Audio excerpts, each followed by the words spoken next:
Do you love yourself? Do you have a hard time loving yourself? Well, here are my 5 steps to improving your sense of self-love. Stay tuned. Make sure to like, share, and subscribe so I can keep providing perspective that empowers and encourages people. Let's work together to improve the lives of those around us. I'm Tatiana, podcaster, poet, writer, and social awareness advocate. And these are my words of wisdom. There are no quick fixes to self-love.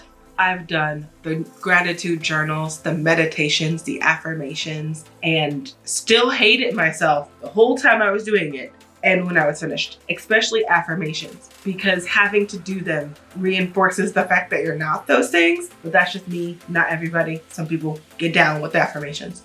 But I did, over the course of my journey to, honestly, over the course of me becoming sober, I began to see things differently. And in doing so, it really changed my outlook on life. So here are my 5 tips to learning to love yourself more. Tip number 1, it is still a work in progress. You are, I am, we are still a work in progress. There are days where you're gonna love yourself immensely, and there are days where it's gonna be harder. Accept that every single day will not be full of this, oh my God, you're the most beautiful, happy, and loving person. No, just accept that that's not it. Accept that you are a work in progress. And if you can accept that, then growth is possible. Otherwise, you get stuck in negative self-talk and rumination, which we've talked about before. You don't want to get there. So accept that you're flawed, accept that you're a work in progress, and forgive yourself when you do not meet your own standards of life and well-being. So step 1, accept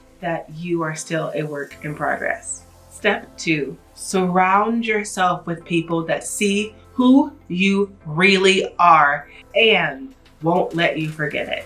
A lot of times we surround ourselves with people who don't see us clearly. They see our masks and think that that's us. And I'm gonna be honest, it's deeply lonely when people only see your mask, because you know it's a mask. And if they don't, then you feel like they only love the mask. And a lot of times people would love the real us if we were brave enough to show it. So surround yourself with people who see you through behind the mask, who see who you really are, and they won't let you lose that. They won't let you forget who you truly are and what you mean to them and the world you're in. That support, that comfort, that social group, those people are life-changing and saving. So surround yourself with people that see you, because you're worth seeing. Step 3, and this one plays off of step 2. Make sure your expectations match 1, you, and 2, where you are in life. Sometimes people hate themselves because they don't have things that they feel that they should have. I'm gonna age myself. I'm turning 35 this year. Actually, I'm excited about it. But I do know people who have reached this milestone, and even earlier ones, who beat themselves up because by 30, by 35, by 40, they don't have the career of their dreams. They don't have a house. They don't have a family and 2.5 kids and a dog and a white picket fence. They beat themselves up because they have not reached these milestones. My first question is, do you want any of those things? And when the answer is yes, I go, have you put in any of the work to get any of those things? And the answer is no. And then I go, are you sure you want those things? So the reality is we judge ourselves by these expectations that we've seen pictures of other people having and those people being happy. Everybody, in my opinion, isn't meant to be married and have a family. Everybody isn't meant to become Bill Gates. We don't actually need a million Bill Gateses. I'm not saying everybody has to live a life of poverty or anything. I'm just saying that sometimes we have expectations that just don't match reality. Like for me personally, for years, my weight loss goal has been, I want to be 140 pounds. I am nowhere near that. And every year that I don't accomplish that goal is another year where I just don't love me anywhere near as much as I should. But this year I've decided to do something different. This year, every single reward that I'm gonna give myself for reaching a weight goal, I'm gonna give myself for other accomplishments, because I shouldn't spend the rest of my life not doing the things on that list because I can't meet that goal. those goals don't match who I am right now. They don't match where I'm at right now. And if for some reason I do manage to hop on the weight loss train and drop pounds, I will reward myself with something else. But the point is, having goals that meet your expectations, that match where you are and who you are, make a huge difference in your life. One of my weight loss goals had been, if I lose X amount of pounds, I'll go rock climbing, like indoor rock climbing, because your girl ain't crazy.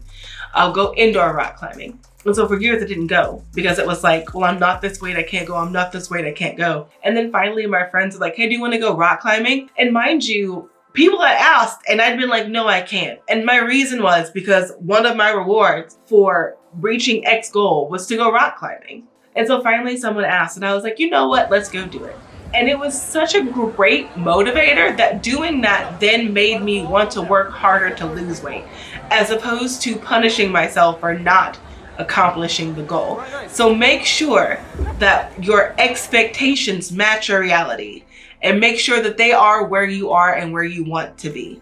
Also make sure they're yours and not society's. 4, make sure your expectations are realistic. Yes, this again plays into the last one, but I'm serious. Make sure they're realistic. I will not be a millionaire by the end of the year. Having that as my goal just upsets all of us. It's not realistic. Make sure your expectations are realistic. Do not tie them to things like your age or I don't know. Just make sure they're realistic. Make sure they're attainable.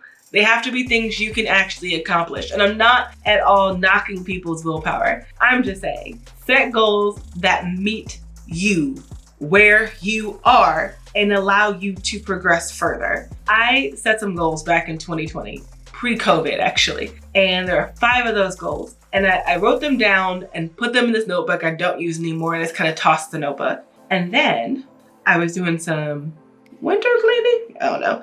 Basically, I have too much junk and it was time to throw some stuff out. And so I was going through my notebooks and I found this list. 5 of those goals, I'd accomplished 3. None of them were accomplished that year. But over the last 3 years, I'd accomplished 3 of those goals. And that intense feeling of pride I felt at accomplishing those goals was huge. And it didn't matter that they weren't done in 2020. I was happy that I'd done them, that I'd set these goals and forgotten I'd even wrote them down and I'd accomplished them. So make sure your goals are realistic. They don't have to necessarily be time bound. It may be the case that you set a goal today and you don't accomplish it for 3 or 4 years. That's okay. Just make sure the goals you set are realistic goals. Do not set a goal that you can't reach because that will only make you hate yourself more. So set goals that are realistic. Again, attainability, extremely important. Now, before I get to the 5th and final step, just a quick reminder to hit that subscribe button and make sure you click that notification bell so that you can get updates on when I post new videos as well as shorts. From what I can tell on YouTube's analytics side, 80% of you watch the video, but you don't subscribe. So subscribe, please. This way I can keep doing these things, 'cause it's fun. Anyway, let's get back to it. Number 5, define success and happiness for yourself. I know all of these things don't seem like they have anything to do with self-love, but they really do. Defining happiness for yourself means you are not dictating, you're not allowing the world to dictate what happiness means to you.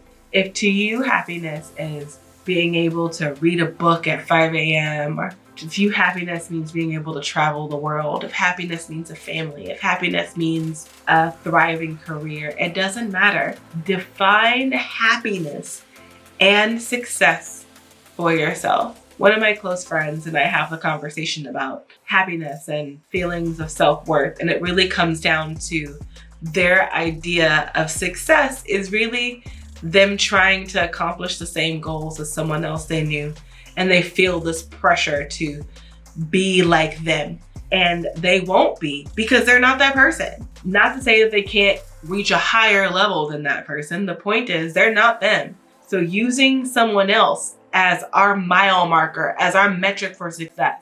For some people, that's motivating, but for a lot of people, it's not. Because if you are at the beginning of your race and you are looking at someone at the finish line and you are comparing you now to them now, you're not doing this right. If you want to compare something, compare you now to them when they started. Do not compare you now to them now when they're at the peak.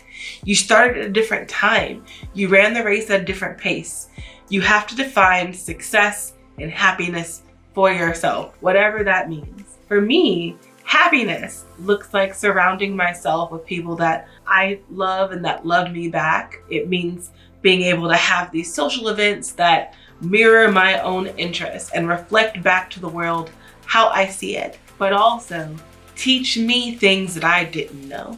I want to teach and I want to learn. So for me, these things that I've created here in Beijing, these help me feel better. They help reflect my sense of happiness because they are me. Curious, inquisitive, a little confusing, but fun.